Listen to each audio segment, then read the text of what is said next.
জল নেই মালদা জেলার 146টি গ্রাম পঞ্চায়েতের অধিকাংশ গ্রামে।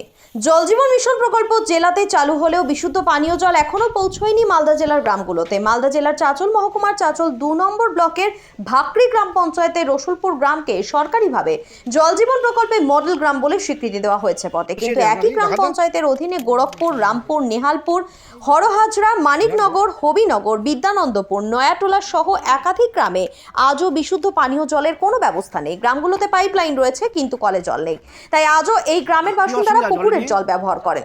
চাষের জন্য ব্যবহৃত সাবমার্সালের জলকে ব্যবহার করতে হয়। মালদা জেলা জনস্বাস্থ্য কারিগরি দপ্তর সূত্রে জানা গেছে 1800টা গ্রামে এই প্রকল্প করা হবে। প্রথম পর্যায়ে চলতি বছরে 65টি গ্রামে এই প্রকল্পের কাজ সম্পন্ন করার লক্ষ্যমাত্রা স্থির করা হয়, কিন্তু সেই টার্গেটের ধারে কাছেও সম্পন্ন হয়নি জল জীবন মিশন প্রকল্পের কাজ। মালদা জেলা পরিষদের সহকারী সভাধিপতি এটিএম রফিকুল ইসলাম জানান, জেলার 8 লক্ষ বাড়িতে কল বসানোর পরিকল্পনা রয়েছে, তাই বছর সম্পন্ন হবে না। কিছু জটিলতার জন্য তা সম্ভব হয়নি, তাই সময়সীমা বাড়ানো হয়েছে। 2025 সালের মধ্যে লক্ষ্যমাত্রা পূরণ হয়ে যাবে। Bureau report, RM Bangla. আরও আপডেট থাকতে আমাদের ভিডিও শেয়ার ও ফেসবুক পেজটিকে লাইক করে ফলো করে দিন।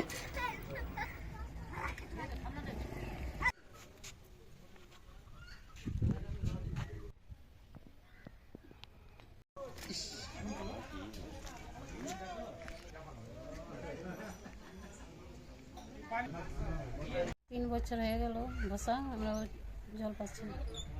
তাদেরকে জানিয়েছেন? হ্যাঁ জানিয়েছি, ওই রামপুরের লোকে। কি বলছে তারা? ও বলছে আসবে জল, এখন আসছে না তো পরে আসবে, এরকমই বলছে। কতটা অসুবিধা হচ্ছে আপনার? অনেকটা অসুবিধা। এই জল পাচ্ছেন না, আপনারা যাচ্ছেন তাহলে কোথায়? ওই যে এখানটায় আছে একটা, ওই ওদিক থেকে আসছে জল, ওই ওখানটায় আনছি আমরা জল। এখানে সাবমার্সাল বসানো আছে? না মার্শাল নয়, থেকে নিয়ে আসছেন? পুকুর থেকে। কেন পুকুর থেকে জল নিয়ে আসতে হচ্ছে? পাচ্ছি না পানি, ওই জন্য। কতটা অসুবিধা আপনাদের এই যে জল অনেকটা আসছে না? অসুবিধা হচ্ছে আমাদের শহরে। আমাদের জল আনতে ওই চলে যাচ্ছি ওদিকে পুকুরে, আর এদিকে যাচ্ছি। কি নাম আপনার? রানু। আসছে না, আমরা মনে ভাবছিলাম যে জল আসবে, কিন্তু ভালোর জন্য কিন্তু করে গেছে, কিন্তু আসছে না জল। মানে কি অসুবিধা হচ্ছে? জলের জন্য অনেক অসুবিধা হচ্ছে আমাদের জলের জন্য অনেক অসুবিধা হচ্ছে। কতদিন হলো আপনাদের এইভাবে বসানো? 3 বছর হয়ে গেল, একদিনও জল আসেনি? না জল আসছে না একদম। দেখেন, ব্যর্থতার ব্যাপার নাই। আমরা জানি যে এটা একটা আমাদের সম্মানীয় মুখ্যমন্ত্রীর যেটা জল স্বপ্ন প্রকল্প, এটা একটা স্বপ্ন বিশাল, যে তার একটাই উদ্দেশ্য যে প্রত্যন্ত বাংলার গ্রামীণ পার্টে, শুধু অঞ্চলে না প্রত্যেকটা বাড়িতে যেন আমরা ট্যাপ কল দিয়ে জল পৌঁছাতে পারি।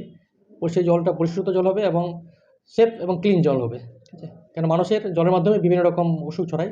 তো এটা আমাদের সম্মানীয় মুখ্যমন্ত্রী এটা নিয়েছেন উদ্যোগ, এবং উনি রাজ্য সরকারের তরফ থেকেও এই প্রকল্পে ইনভেস্ট করেছেন এবং কিছু অর্থ বরাদ্দ করেছেন। তার কাজ আমাদের 2024 সালে যেটা আমাদের জল জীবন মিশনের সেটা কমপ্লিট হওয়ার কথা ছিল, কিন্তু কাজের টাইমলাইন এক্সটেন্ড করা হয়েছে এবং প্রায় আমাদের মালদা জেলাতে অনেকই কাজ হয়েছে, বেশ কিছু গ্রামে কাজ হয়েছে। তো আমাদের মালদা জেলায় প্রায় 8 লক্ষ ট্যাপ কল লাগাবার একটা আছে আমাদের, মানে সার্ভে হয়েছে। তো আপাতত আমাদের 3টে বড় প্রজেক্ট কাজ চলছে, এবং সেটা আশা করছি এই টাইমলাইনটা আমাদের 26 সাল পর্যন্ত হলো। 25 সালের মধ্যে মালদা জেলায় কিন্তু 3টা বড় প্রকল্প কমপ্লিট হয়ে যাবে, এবং এটা হলে কিন্তু 50%, প্রায় 3.5 লক্ষ থেকে 4 লক্ষ ট্যাপ কল কমপ্লিট হয়ে যাবে। তো আশা রাখছি যে আপাতত মোটামুটি আমাদের 35 থেকে 40%-এর মতো ট্যাপ কল লাগানো কিন্তু কমপ্লিট হয়ে গেছে।